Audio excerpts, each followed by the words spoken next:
ડભોઈ તાલુકાના સાઠોદ ગામ કે જ્યાં ડભોઈની ઘટના છે કે જ્યાં સાઠોદ ગામ જે છે આ પ્રસંગે ગામમાં ભવ્ય પોથી યાત્રા નીકળી બાદમાં વ્યાસપીઠ પરથી અર્ચના દીદી સરસ્વતી દ્વારા કથાનું રસપાન કરાવ્યું હતું। આ પ્રસંગે મોટી સંખ્યામાં ગ્રામજનો કથા શ્રવણ કરવા ઉપસ્થિત રહ્યા હતા। તો ડભોઈમાં શ્રીમદ ભાગવત આજે સાઠોદ મુકામે શ્રીમદ ભાગવત કથાની શરૂઆત થવા જઈ રહી છે। શ્રીમદ ભાગવત કથા એટલે ભગવાન શ્રી કૃષ્ણની કથા। એક એવા ભગવાન કે જેમણે પોતાના જીવન દરમિયાન કલયુગમાં મનુષ્યએ કઈ રીતે જીવવું જોઈએ અને કઈ રીતે ભક્તિ કરવી જોઈએ એ બંને જ સમજાવ્યું છે।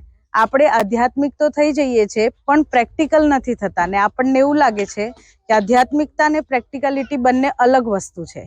આ ગામને તથા જેટલા પણ લોકો યુટ્યુબ લિંક દ્વારા લાઈવ જોશે એ બધાને શ્રીમદ ભાગવતનો સાચો અર્થ હું સમજાવી શકું। સાઠોદ બ્રહ્મભટ્ટ સમાજ તરફથી શ્રીમદ ભાગવત જ્ઞાન કથા જ્ઞાન યજ્ઞનું શ્રીમતી અર્ચના દીદી દ્વારા 7 દિવસ સુધી સાઠોદના ગ્રામજનોને એમના મુખેથી સાંભળવા મળશે। આ 7 દિવસ દરમિયાન તારીખ 6/1/2024 થી 12/1/2024 દરમિયાન કથાનું રસપાન કરાવશે। છેલ્લે દિવસે પૂર્ણાહુતિ રાખી છે। સમગ્ર ગ્રામજનોને પ્રસાદી માટે પણ નિમંત્રણ આપું।